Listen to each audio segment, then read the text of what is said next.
Bonjour, bonjour les amis, comment allez-vous? Bonjour Karine. Et bonjour, ma belle Emmanuelle. Quel bonheur de te retrouver en ce lundi matin En ce lundi matin de Pentecôte. de Pentecôte. Ouais, c'est C'est vrai, pas n'importe lequel. c'est vrai. Nos ordinateurs nous l'ont rappelé parce qu'ils ont tous les deux buggé. Je crois qu'ils voulaient qu'on reste en pause, mais nous, on voulait converser. Hein? Nous voulions converser de sujets qui nous tiennent à cœur. Ouais. Et un des sujets qui me tient à cœur particulièrement, enfin qui me tient à cœur, qui me tient en réflexion sur moi-même, c'est la réussite matérielle. Alors, je m'explique. La réussite matérielle, moi, il y a 5 ans, quand je me suis séparée de mon ex-mari et que je me suis retrouvée au chômage. Pourquoi? Parce que j'avais décidé de quitter la fonction publique. J'ai fait une petite descente dans l'ascenseur social et je me suis retrouvée dans un petit appartement avec mes 2 enfants, où je suis encore d'ailleurs, à côtoyer encore des personnes qui ont des grandes maisons, des piscines, etc., etc., et à me demander mais pourquoi et comment et qu'est-ce que j'ai fait au bon Dieu pour mériter ça. Et je crois qu'en fait, le bon Dieu, comme il est toujours juste, il voulait me faire comprendre quelque chose. Et tant que je l'ai pas compris et que je l'ai pas intégré, eh ben, il va continuer à me le faire comprendre, je crois.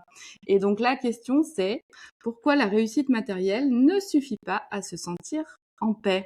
Waouh. Ben, en fait, j'ai l'impression que tu racontes mon histoire, hein. Bah ouais.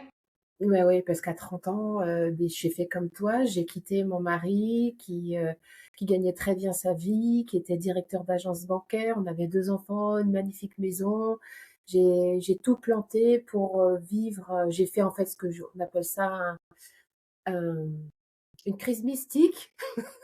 Alors c'est pas Elle mon est cas, hein. C'est pas mon Oui, cas, hein. non, moi j'ai fait une belle Ne crise comparons pas mystique tout, hein.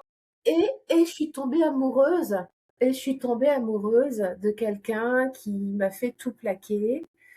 Heu et je me suis retrouvée comme toi, eh bien, à partir avec une main devant, une main derrière et à tout recommencer, au début, en fait. Mais j'avais, C'est ça. j'avais quoi? Une trentaine d'années, un peu plus de 30 Mmh. ans Mmh. et ça a été vraiment à partir de là, eh bien, une reconquête de mes profondeurs, de ma capacité à générer, à créer ma vie à partir de qui je suis et non plus par procuration à travers mon mari, à travers, une image. Parce que Mmh. moi, j'étais totalement addict à mon image et il a vraiment fallu que je chute et je fasse ce grand choix. C'était un grand saut dans le vide, hein, comme toi et puis, alors j'ai pas continué à, comment te dire? À vivre auprès des gens qui étaient encore accrochés, si tu veux, à leur piscine et à leur belle maison. Parce que tu sais, quand tu fais ta crise mystique, du coup, tu rentres avec des gens qui sont dans le spirituel et bien planqués au plafond, ce qui est pas mieux, hein. Ouais, ouais. Et ça a été intéressant de vivre cette chute et cette redescente, en fait, dans la matière, à partir de qui je suis C'est et ça. tu vois ce que je veux dire? Ça n'a plus la même saveur, ça n'a plus la même profondeur, ça n'a pas le même poids, en fait. Et c'est là qu'on se rend compte qu'on est créateur de nos vies aussi et que nos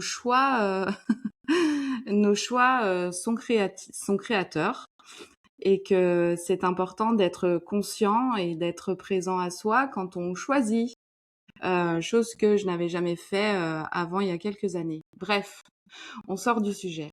Moi, ce que j'aimerais savoir, c'est, Karine, ta réussite matérielle à toi, c'est quoi? Santé physique, mentale, parce que pour moi c'est du matériel, hein, le corps c'est quand même de la matière. Donc je suis en Intéressant. grande santé et je crois, qu'actuellement être en grande santé, c'est presque un luxe. Je te parle d'une santé émotionnelle, une santé spirituelle et une santé matérielle. J'ai une maison, enfin je t'ai expliqué, hein, je suis en grands travaux, dans ma Ah bah maison, oui. la maison que j'ai achetée, qui est à mon nom, hein, je suis la seule propriétaire de mon logement. Donc je suis en grands travaux, je suis en train d'investir dans des travaux, la remettre, voilà, à neuf. Depuis des années, ça fait plus de 10 ans maintenant que je fais des travaux dans cette maison-là, donc c'est, petit à petit, mais voilà, j'ai cette sensation d'avoir, su investir, dans de l'immobilier. Qu'est-ce que j'ai également? Bah, je crois que j'ai mes enfants également, qui, c'est une réussite même, mais c'est pas que du matériel, c'est aussi, de l'émotionnel, qui, ont quand même, relativement, qui réussissent bien leur vie, qui sont dans une belle stabilité. Hem Et puis j'ai mon entreprise que nous vivons toutes les 2 en équipe. Ça aussi, c'est une belle réussite matérielle. Alors j'ai pas eu des grandes fulgurances de millionnaire, tu vois? Même si, j'ai couru, pendant je pense 2 3 ans, après ce truc-là parce que, bah, on m'avait dit que pour être reconnu dans le milieu, il fallait absolument être, comme certains entrepreneurs, être dans cette réussite, aux millions. Alors, je ne le suis pas forcément, mais je pense que j'ai réussi autre chose. Ouais, et je pense que c'était important dans ton processus de le traverser. Oui, parce que je suis capable d'accompagner des personnes qui sont encore addictes à cette quête-là et on les voit tous les jours, hein, sur les réseaux, des gens qui vont, comment dire? Des entrepreneurs qui vont marteler en fait leur réussite matérielle et financière, comme si finalement la la réussite, qu'est-ce que ça veut dire la réussite d'ailleurs, hein? La Comme si, réussite devait passer par cela en fait. ouais, Et moi je les récupère derrière parce qu'en fait, bah, il y a pour beaucoup, hein, ils ont une grande réussite, pour certaines, parce que j'accompagne beaucoup de femmes. Donc j'aimerais, messieurs aussi pouvoir vous accompagner, voilà, dans cette, addiction en fait à la réussite, financière et finalement, bah, il y a un écroulement. C'est-à-dire que c'est comme si à un moment donné, quand l'âme n'est plus en fait sollicitée ou n'est plus le point d'appui de la réalisation, il y a un effondrement. J'ai eu un rendez-vous découverte d'une femme cette semaine, incroyable, qui me dit: «Oui, j'ai tout perdu, je faisais entre 10 et 30 cas par mois, je n'y arrive plus». Elle était complètement suractivée dans son système nerveux. Ça me faisait mal au cœur de la voir comme ça et en fait, elle a arrêté le rendez-vous découverte, avec une violence tellement elle est tellement suractivée dans son système nerveux. C'est-à-dire que pour elle, de chuter de ces 10, 30, 50 cas par mois et de se retrouver, avec plus rien, peut-être, être obligée de vendre sa maison, ce genre de choses, mais c'est, pour le système nerveux financier, bah, pour l'instinct de survie, surtout quand on a tout misé là-dessus, c'est effroyable. un effondrement, comme C'est tu le un disais. effondrement et le système nerveux, bah, il est pas forcément fait pour cela. Donc moi, mon job, en fait, hein, c'est d'accompagner, eh bien, ces effondrements-là, ou post-effondrement où en fait, alors elles viennent c'est marrant parce que je crois qu'elle m'a contactée trop tôt.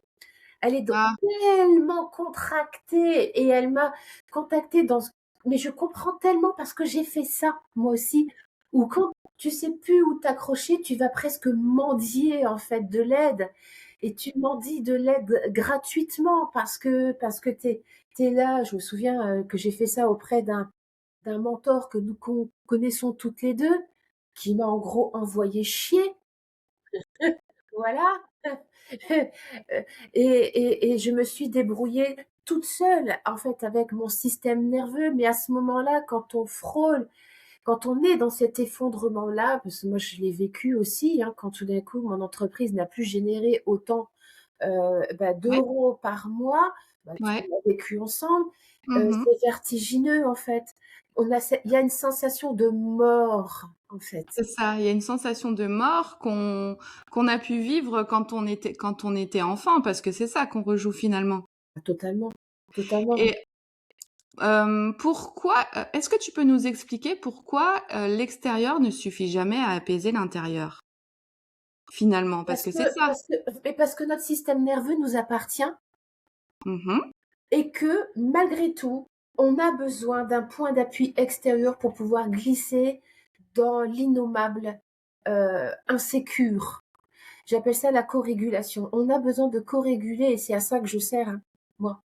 Je Mmh. sers juste à ça, Dans à tes accompagnements, à ouais. sentir en fait qu'on peut glisser dans un désespoir ou de frôler avec des espaces, innommables, en sentant qu'il y a, une sage-femme de corégulation qui contient l'espace et qui permet de glisser, en fait, dans cet espace qui est refusé par le personnage, parce qu'il Bah est, oui. en train de mourir à une forme, en fait, et c'est extrêmement confrontant. C'est pour ça qu'il y en a très peu qui glissent, hein. Ouais, ouais, bien sûr, tout à fait. C'est un deuil quelque part, non? Mais bien sûr que c'est un deuil Mmh. à une ancienne version de soi, mais ça Ouais, c'est prend ça. des formes, en fait, l'initiation n'est jamais, confortable. Là, j'ai des personnes en ce moment qui attendent pour, rentrer en protocole et en processus avec moi et qui sont traversées par des terreurs. Et ce qui est juste phénoménal, c'est que pour l'avoir traversée, hein, je me souviens, tu m'as Ouais, mis à l'œuvre. Ben raconte-nous oui, ton expérience clairement. en fait, plus la peur est grande et immense, plus l'amour caché derrière est à la hauteur de cette terreur, en fait. Mais ça demande vraiment d'oser, juste peut-être prendre la main d'une main tendue. Moi, quand je rentre en protocole avec une personne, bah, on rentre dans voilà, je suis là pour, être cette co-régulation pour son système nerveux, pour qu'elle puisse glisser. Et moi, j'ai été, me mettre à l'éprouver. J'ai été à l'épreuve de certains espaces internes. Ça s'explique pas, en fait. Ça s'explique pas. Ça se vit? Mais oui, c'est quelque chose à vivre et lorsque l'on chute, en fait, à l'intérieur et qu'il y a le mental qui essaye de tout récupérer, mais qu'est-ce qu'il faut que je fasse? C'est ce que tu disais tout à l'heure. Qu'est-ce qu'il faut que je fasse? Qu'est-ce que voilà, et parce que le mental, lui, il croit toujours que c'est sa faute. C'est lui le coupable, en fait, c'est le personnage, parce qu'on a toujours, été éduqué dans une idée: quand ça ne fonctionne pas, c'est que j'ai fait quelque chose de mal. Oui, c'est clair. Et puis, ce qu'il veut, lui, c'est nous mettre en sécurité. Exactement. Donc en Donc, fait, il va déployer des stratégies, essayer d'acheter un nouveau programme. Je vois encore cette femme qui est venue à moi cette semaine et qui me dit: «Ouais, je viens d'acheter un programme avec une mentor d'entreprise où elle me prend 1 500 € par mois, mais en fait, elle n'a pas besoin de stratégie en plus, en fait». c'est ça, Et c'est là où en fait, moi ça me fait sourire et c'est OK parce qu'en fait, c'est le premier réflexe d'aller encore chercher une plus. stratégie en plus alors Ouais. que c'est pas de ça, en fait. Ça va être de glisser à l'intérieur pour aller vivre, cet inconfort, pour en ressortir. Parce que derrière cet inconfort, il y a que de l'essence, en fait. Mmh. Il y a que de l'essence amoureuse et ce renouveau, surtout quand c'est ça qui nous est donné à vivre, ce renouveau ne va pouvoir renaître qu'à partir de cette essence. Mais ça demande la chute Ça et demande c'est pas confortable du non. tout. Et la chute fait partie du processus et quand on arrête d'être en résistance par rapport à ce qu'on vit et qu'on se dit que ce qu'on vit, ben, certes, c'est difficile, et on aimerait bien vivre autre chose dans le moment présent, mais c'est ce qui est, bah, c'est ce qui nous permet de grandir et de passer à l'étape supérieure finalement. C'est dans ces moments-là qu'on arrive à passer aux étapes supérieures, et qu'on arrive à franchir les plafonds de verre comme on les appelle. Absolument. C'est, ce que l'on croit en fait, peur, ce n'est que amour dans l'envers du décor et c'est à partir de cet amour qui devient un nouveau point d'appui, un nouvel espace de création. Je crois que quand on est entrepreneur, ou CEO, la plus grande force que l'on puisse avoir, c'est pas de savoir générer des millions, ça c'est une conséquence. C'est de savoir mourir à des systèmes de croyances. C'est savoir mourir à un ancien système. Je pense que les plus grands entrepreneurs que l'on peut voir, hem, et qui ne prônent pas en surface leurs millions, en fait, parce qu'ils ont bien compris que c'était pas ça, en fait, l'essentiel. L'essentiel, c'est, ce sur quoi, en fait, la création s'appuie en eux en fait. Ouais. Et c'est soit la peur, et on les voit, hein, ces chefs d'entreprise qui sont dans la peur et qui pressent leurs employés comme des citrons, ou qui sont dans une insécurité. Enfin, moi, je vois bien, j'ai travaillé pour des grands groupes. Pour L'Oréal, tu vois, j'ai travaillé pendant plusieurs années pour des grands groupes où, en fait, on est utilisés comme des pions. Alors, ils se disent, humains en surface parce qu'il faut bien faire bonne figure, mais dans le fond, c'est toujours les chiffres qui gouvernent. La productivité, oui. C'est exactement ça et je crois qu'on est arrivé à une limite, en ce moment où, bah, les gens, bah, ils veulent plus. C'est pour ça que les gens ne veulent plus. En fait, il y a autant de burn-out dans les grandes entreprises. C'est qu'en fait, l'humain a besoin d'être au centre, en fait, au centre des décisions, au centre de l'entreprise parce que l'humain, ça veut dire de l'âme et si on veut pas, friser dans des espaces de burn-out, c'est-à-dire, ben, en fait, on brûle à l'extérieur, hein, c'est ça, il y a quelque chose qui brûle à l'extérieur, mais parce que c'est pas intégré à l'intérieur.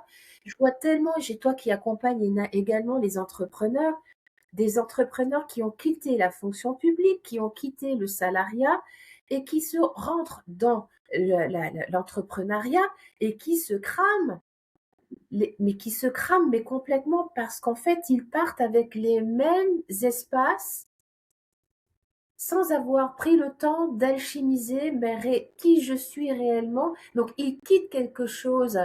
Alors, ils quittent quelque chose qui ne leur correspond plus. Ils ont l'impression qu'en quittant ce truc-là, ils vont quitter le burn-out. Mais en fait, c'est pas en quittant la fonction publique et le salariat que tu vas te retrouver mieux, parce qu'en fait, très rapidement, on se rend compte que on quitte un cadre qui nous sécurisait pour rentrer dans un autre cadre, mais qui nous sécurise pas du tout et qui va te demander justement d'incarner un cadre.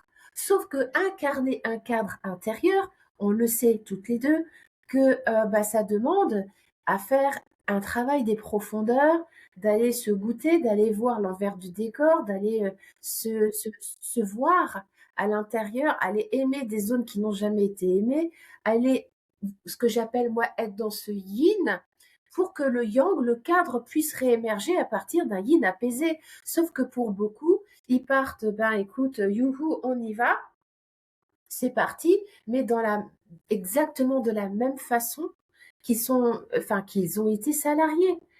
Et en plus, il va falloir générer un cadre Ouais. financier, Ah un ouais, cadre juridique et un cadre financier, un cadre administratif, qui était géré par un cadre extérieur avant. tout à fait. Donc il y a une dichotomie en fait. Et moi j'en vois beaucoup, t'en as vu aussi, qui se crament la gueule et qui se retrouvent justement à devoir retrouver un travail salarié pour justement re-réguler un système nerveux qui a été complètement dérégulé en fait.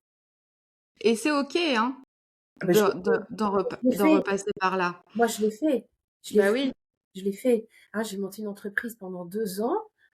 Et puis en fait, quand j'ai glissé à l'intérieur de moi, j'étais coach en conscience corporelle. J'avais mon atelier magnifique, mon studio dans Libourne. Donc je travaillais avec des châtelaines de Saint-Émilion. Donc voilà, c'était super. Voilà, j'étais magnifique, un studio magnifique. Là, sortie du déni de l'inceste, effondrement, effondrement. Je ne pouvais plus tenir mon studio. Il a fallu que j'arrête tout. Et j'ai été dans un instinct de survie. Je me souviens aller dans comment ça s'appelle, tu sais, quand tu vas à la chambre de commerce et d'industrie, résilier ma micro-entreprise. J'étais dans un état, mais en fait, c'était un effondrement total. Donc j'avais tout matériellement. J'avais un homme, j'étais amoureuse, j'avais une jolie petite maison, alors que je louais à l'époque, mais bref, peu importe, c'était une jolie petite maison. Chaque enfant avait sa chambre. J'avais mon studio de conscience corporelle. Voilà, j'étais belle, j'étais magnifique et tout. Sortie du déni de l'inceste, tout s'effondre, tout s'effondre, tout s'effondre. Et là, il a fallu que je trouve, à l'époque, bah, j'ai retravaillé dans une parfumerie en tant que bah, maquilleuse. Ça a pas dû être facile. Mais j'avais pas le choix. Bah voilà. Je me suis pas laissé le choix. J'avais 3 gosses. Donc, quand tu as 3 gosses, bah, tu mets un petit peu ton ego de côté. Et en fait, ce que j'avais développé dans mon entreprise, qui était juste génial, en fait, ça n'a pas duré longtemps, hein, le fait que je reprenne en fait un boulot de salarié à ce moment-là. Donc, il a changé de forme parce qu'après, en fait, ça a duré 3 mois. Décembre, janvier, février, mars, 4 mois, j'ai fait ça. Et après, en fait, je suis rentrée en tant que... j'ai travaillé dans une... Comment ça s'appelle? Une agence intérimaire. Donc, je travaillais pour des très grosses marques le week-end. Et la semaine, j'ai pu reprendre, en fait, mon activité d'indépendante. Donc, j'ai eu le cul assis entre deux chaises. Mais il a fallu me reconstruire. Je crois que les gens ne comprennent pas que d'être indépendant, ça sous-tend énormément de choses à l'intérieur de soi. On s'improvise pas indépendant comme ça. Ça vient, soit on a les codes déjà avec les parents, les grands-parents, et il y a quelque chose qui a été un peu comme marqué par l'entrepreneuriat. Moi, c'est pas le Mhm. cas. Tout le monde était de la fonction publique chez moi. Donc, je Mhm. n'avais aucun code. Il a fallu tout construire. Tout construire.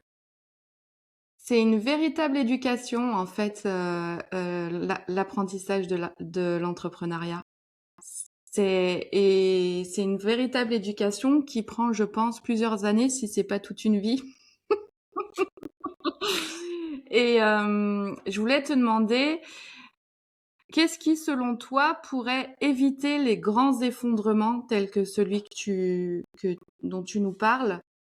Euh, Qu'est-ce qui pourrait nous permettre comment dire, de moins aller dans le creux et de pas, qui pourrait nous permettre de ne pas tout perdre et de rester à l'équilibre, en fait, Mais je crois qu'on dans peut, ces moments-là? on peut pas l'éviter.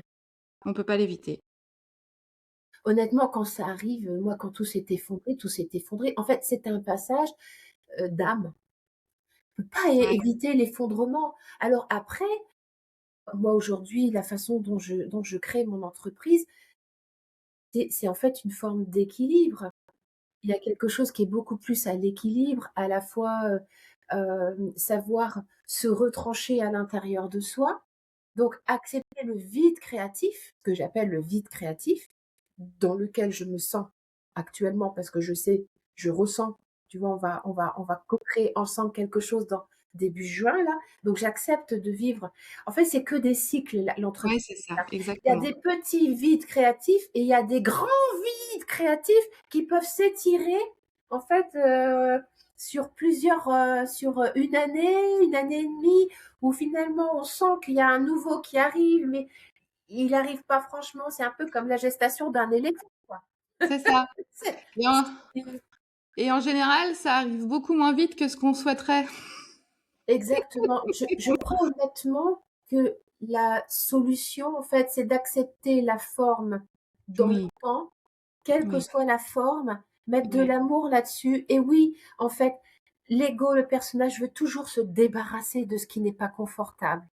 L'idée, c'est de pouvoir co-réguler avec l'insécurité générée. Si je devais regarder ma vie, j'ai 52 ans, aujourd'hui on fait la vidéo, si je devais regarder ma vie derrière, euh, je ne changerais pas une seule virgule, je ne changerais pas un seul point, ni un seul point d'exclamation, ni les trois petits points à certains moments, parce que en fait, je me rends compte que tout a été orchestré par rapport à ma structure d'une main de maître. Par contre, si j'avais su ce qui m'attendait quand j'ai fait le grand saut, heureusement qu'on ne sait pas, parce que C'est sinon, clair, sinon on le on ferait ne peut pas. pas sauter.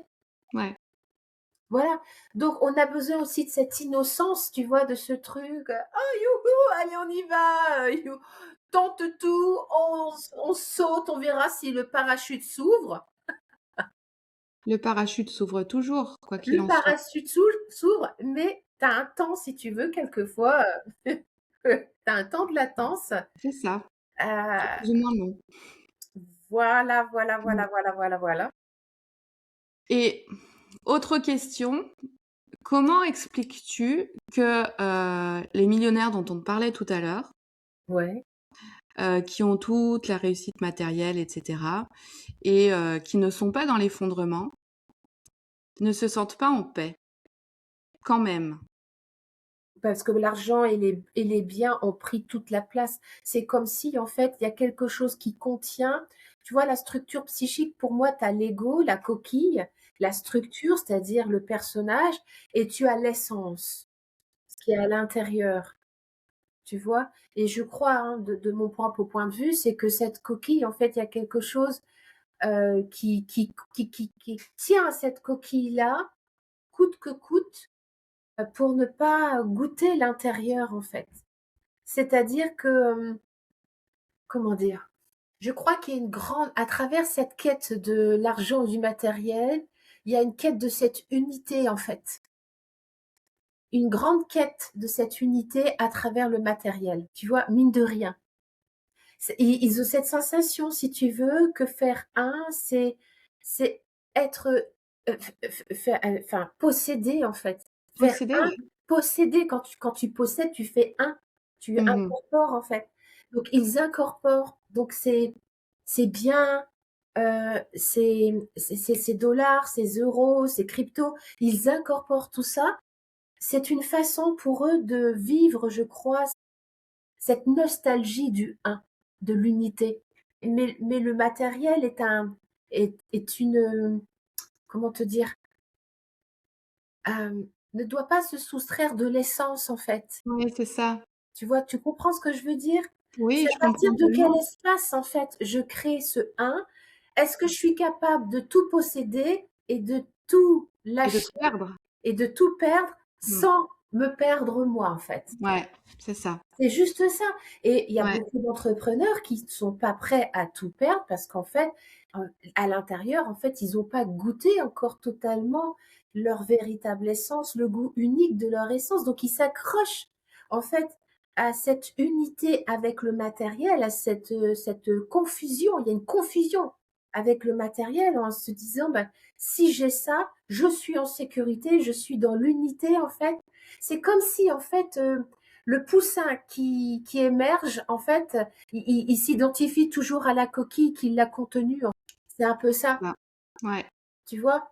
Et selon les blessures qui ont été vécues, s'il n'y avait pas de poule à la naissance du poussin, en fait, il y a, tu vois, pour s'identifier, donc il n'y avait pas de poule, s'il n'y a pas eu de parents, tu vois, s'il n'y a pas eu de capacité à co-réguler avec des parents équilibrants, donc il y a quelque chose de l'ordre du poussin qui n'arrive pas à s'identifier à quelque chose de vivant, en fait, il va s'identifier à quelque chose de plus proche, c'est-à-dire à ce qui, tu vois, la coquille, tu vois, et ça, c'est du matériel, ça, c'est solide, ça, c'est, je peux m'appuyer dessus, donc c'est vraiment ce que j'appelle, moi, la structure menhir. Ouais. Tu vois, donc m'identifier à ça, heu et c'est OK, hein, c'est OK, mais ça Et demande beaucoup d'amour que de glisser dans le jaune d'or interne, d'aller chercher le cœur du poussin, d'aller, oser sentir ce cœur du poussin vibrer. Ça se trouve, tu es même pas un poussin, ça se trouve, tu es un cygne et tu t'es perdu à être une coquille de poussin depuis, 40 ans. c'est ça, c'est ça. Et donc, pour finir, qu'est-ce que tu pourrais nous dire justement, pour qu'on puisse se sentir plus en paix et moins, hem, heu et ben moins dans l'extérieur, mais plus à l'intérieur en fait, Le moins dans corps. cette recherche à tout prix. Le corps, le corps, le Le corps, corps, le le corps, le corps, corps. revenir dedans.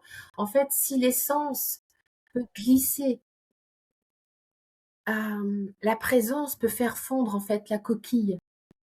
La structure menhir, c'est le truc qui tient mes Ouais, dollars, ouais. mes euros, mes maisons, mes actions, tu vois? Tous ces trucs-là. Ça veut pas dire qu'il faut pas en avoir, c'est pas ça que je dis. C'est pas ça. Mais c'est avec quelle part de moi je contiens et je tiens cela, en fait. Est-ce que c'est qu'avec mon ego ou est-ce que mon spirit, mon esprit est à l'intérieur et est capable en fait de sublimer en fait ces attachements-là. Donc retour au corps. Retour au corps. Retour au Concrètement, corps pour faire fondre en fait certaines cuirasses émotionnelles, d'accord? Rentrer dans le ressenti. Qu'est-ce qui est ressenti? Rentrer dans ce que finalement cette coquille contient encore comme émotion retenue, comme sidération, comme système nerveux dérégulé, et revenir dans le bassin. C'est en fait, c'est ce nid, c'est ce premier nid, parce que les œufs ont été déposés dans un nid, et le nid, ton premier nid, c'est ton bassin, en fait. Tes organes vitaux sont déposés, en fait, dans un bassin, dans une structure. C'est revenir dans les eaux du bassin. Je crois que les gens, ils s'imaginent pas à quel point les fascias du bassin sont quelquefois mais d'une dureté, sont toutes tenues dans quelque chose, ça serre les fesses, une olive entre les fesses, 15 litres d'huile, tout est totalement mais serré, il y a même pas de vivant, il y a rien. Tout est, contenu, serré. Après, il faut pas s'étonner qu'on ait autant de désagréments dans ce bassin, qu'on soit homme ou femme, hein. Heu, voilà et cette énergie de vie, elle est contenue là-dedans. Donc pour moi, ce que j'œuvre moi, c'est ce retour au bassin, c'est revenir à l'origine de la sécurité et savoir réémerger à partir de là, hem, d'une façon beaucoup plus ajustée, beaucoup plus, sécure, avec plus de confiance dans la vie, en fait. Ouais, et donc pouvoir vibrer une énergie de plein finalement à Oui, l'intérieur bah, de et pas soi, de manque. une Bah oui, énergie de de soi, soi, c'est ça. et c'est ce que j'accompagne tout le temps, en fait. Ouais. Comment je vais Mmh. me trouver mon goût, moi. Personne te goûtera mieux, que toi-même. Ça, c'est sûr. Mmh. Voilà et tu vois, le soir quand je vais me coucher et que je vais, connecter mon bassin et que je rentre, tu vois, dans ce hara, heu et que je sens toute cette énergie de vie. Alors c'est pas de l'excitation sexuelle, c'est pas un besoin de masturbation, c'est pas de ça, mais c'est sentir en fait, tu sais, comme un vortex de vie à l'intérieur Mmh. qui est là, qui est comme une espèce de en fait, j'ai toute une galaxie à l'intérieur, quoi, tout un univers dans mon bas-ventre, dans mon petit bassin. Mais c'est phénoménal comme sensation. Il y a pas beaucoup de gens Alors qui avec Karine, on part à la recherche de notre univers et de notre galaxie intérieure. c'est ça. Puisque moi, Mmh. je la goûte chez moi, donc je suis un point d'appui pour que tu puisses la trouver à l'intérieur de toi aussi. Mmh. Et je confirme. Merci Karine. Merci à toi. On vous souhaite une bonne semaine Merci. et on Bonne se dit à semaine. la semaine prochaine. À la semaine prochaine. Ciao, ciao. Bye bye.